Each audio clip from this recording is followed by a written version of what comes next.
ఒక్క నెలలోనే 140 కోట్లకు పైగా హుండీ ఆదాయం. ప్రపంచంలో ఏ దేవాలయానికైనా ఇది చిన్న విషయం కాదు. కానీ మీకు తెలుసా, టీటీడీకి వచ్చే ఆదాయం హుండీ ఒకటే కాదు. జుట్టు వేలం నుంచి లడ్డూల వరకు, దర్శన టికెట్ల నుంచి బ్యాంకు వడ్డీ వరకు ప్రతి సంవత్సరం వేల కోట్ల రూపాయల ఆదాయం వస్తుంది. అసలు టీటీడీకి ఇన్ని కోట్ల ఆదాయం ఎలా వస్తుంది? ఆ డబ్బు ఎక్కడ ఖర్చు అవుతుంది? జూలైలోనే ఎందుకు ఈ కొత్త రికార్డ్ నమోదైంది? ఈ వీడియోలో మొత్తం స్టోరీ కంప్లీట్గా తెలుసుకుందాం.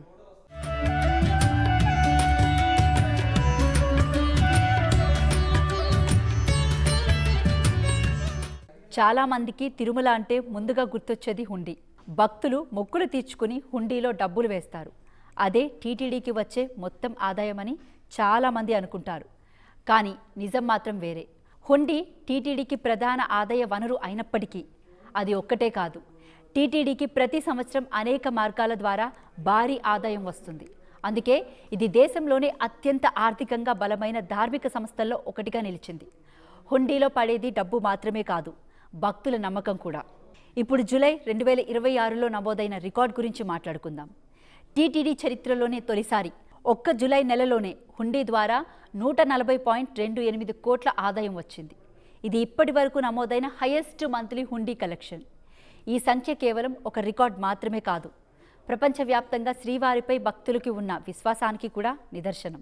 ఈ రికార్డ్ వెనుక ప్రధాన కారణం తిరుమలకు వచ్చిన భక్తుల భారీ రద్దీ. జూలై నెలలో మొత్తం 24.52 లక్షల మంది భక్తులు శ్రీవారిని దర్శించుకున్నారు.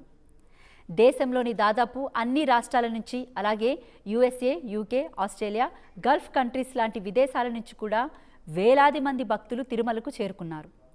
హాలిడే సీజన్, వీకెండ్లు, స్పెషల్ డేస్ కలిసి రావడంతో తిరుమలలో ప్రతిరోజు భారీ క్రౌడ్ కనిపించింది.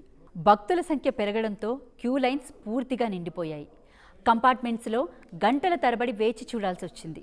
ఒక దశలో సర్వదర్శనం కోసం 36 గంటలు వెయిటింగ్ టైం కూడా నమోదైంది. 2 రోజులకు దగ్గరగా వేచి చూసినా స్వామివారి దర్శనం కోసం ఎంతసేపు అయినా వెయిట్ చేస్తాం అనే భక్తుల విశ్వాసం మాత్రం ఏమాత్రం తగ్గలేదు. 36 గంటల వెయిటింగ్, కానీ 3 సెకండ్ల దర్శనం కోసం. ఇదే తిరుమల మహిమ. ఇంత భారీ క్రౌడ్ని హ్యాండిల్ చేయడం చిన్న విషయం కాదు. అందుకే టీటీడీ అధికారులు దర్శనం, అన్నప్రసాదం, లడ్డూ పంపిణీ, త్రాగునీరు, వసతి, పరిశుభ్రత, సెక్యూరిటీ ప్రతి అంశంలోనూ స్పెషల్ అరేంజ్మెంట్స్ చేశారు.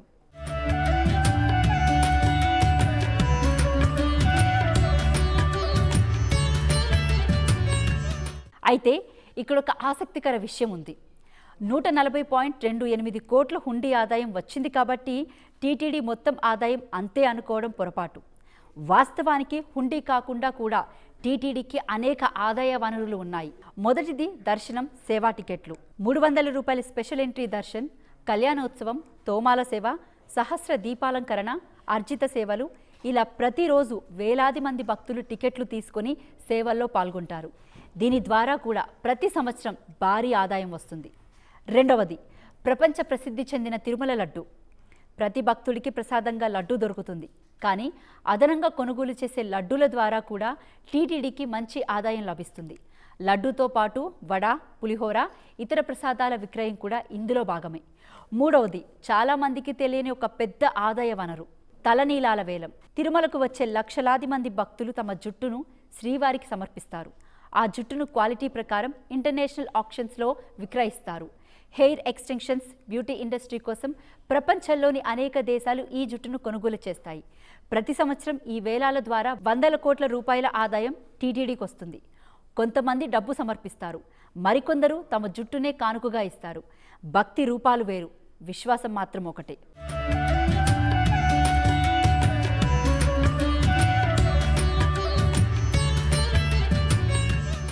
నాలుగవది రూమ్ రెంట్స్.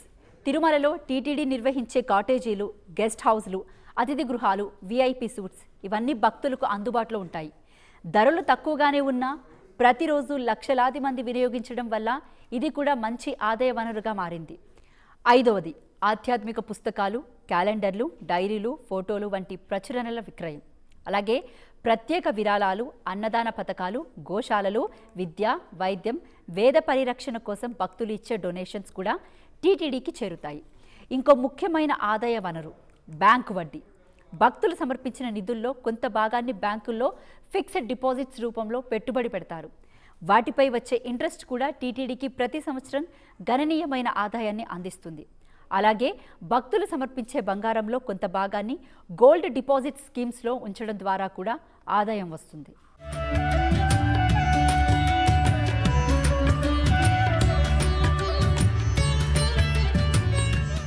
టీటీడీకి చెందిన భూములు, దుకాణాలు, వాణిజ్య సముదాయాలు, ఇతర ఆస్తులను లీజుకు ఇవ్వడం ద్వారా కూడా అదనపు ఆదాయం లభిస్తుంది. ఇప్పుడు మరో ప్రశ్న, ఇన్ని వేల కోట్ల రూపాయలు వస్తే అవి ఎక్కడ ఖర్చు అవుతాయి? టీటీడీ ప్రకారం ఈ నిధులను ఆలయ నిర్వహణ, నిత్య పూజలు, ధార్మిక కార్యక్రమాలు, నిత్య అన్నదానం, విద్యా సంస్థలు, ఆసుపత్రులు, గోశాలలు, వేద పాఠశాలలు, తిరుమలలో మౌలిక సదుపాయాల అభివృద్ధి, త్రాగునీరు, పరిశుభ్రత, భక్తులకు వసతి, క్యూ కాంప్లెక్స్లు, పార్కింగ్ ఫెసిలిటీస్, డిజిటల్ సర్వీసెస్ వంటి అనేక సేవా కార్యక్రమాల కోసం వినియోగిస్తారు. భక్తుల సంఖ్య ప్రతి సంవత్సరం పెరుగుతున్నందున టీటీడీ కూడా అదే స్థాయిలో ఇన్ఫ్రాస్ట్రక్చర్ని ఎక్స్పాండ్ చేస్తుంది.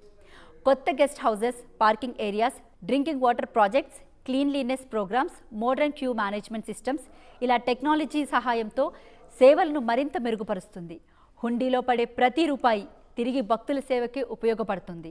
మొత్తానికి జూలై 2026లో నమోదైన 140.28 కోట్ల హుండీ ఆదాయం కేవలం ఒక ఫినాన్షియల్ రికార్డ్ కాదు.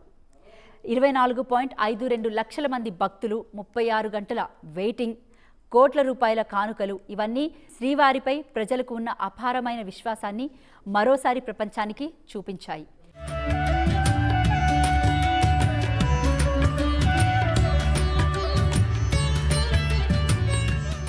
అయితే ఈ రికార్డ్స్తో పాటు మనం గుర్తుంచుకోవాల్సిన విషయం ఒకటే, టీటీడీ బలం కేవలం హుండీ కాదు.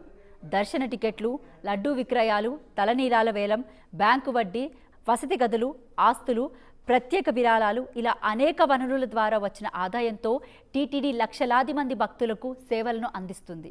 140.28 కోట్ల రికార్డ్ హుండీ ఇన్కమ్. కానీ టీటీడీ కథ అక్కడితో ముగియదు. ప్రతి లడ్డు వెనుక ఒక సేవ ఉంది, ప్రతి దర్శనం వెనుక ఒక వ్యవస్థ ఉంది, ప్రతి హుండీ కానుక వెనుక ఒక భక్తుడి విశ్వాసం ఉంది. మీరెప్పుడైనా తిరుపతి హుండీలో డబ్బులు వేశారా? అయితే గోవిందా గోవిందా అని కామెంట్ చేయండి. ఈ రికార్డ్ గురించి మీ అభిప్రాయం ఏంటి? మీరు తిరుమలకు చివరిసారి ఎప్పుడు వెళ్ళారు? మీ తిరుమల ఎక్స్పీరియన్స్ ఎలా ఉందో చెప్పండి. వీడియో నచ్చితే లైక్ చేయండి, షేర్ చేయండి. ఇంకా ఇలాంటి ఇంట్రెస్టింగ్ ఎక్స్ప్లెయినర్ వీడియోస్ కోసం ఛానల్ని సబ్స్క్రైబ్ చేయడం మర్చిపోవద్దు.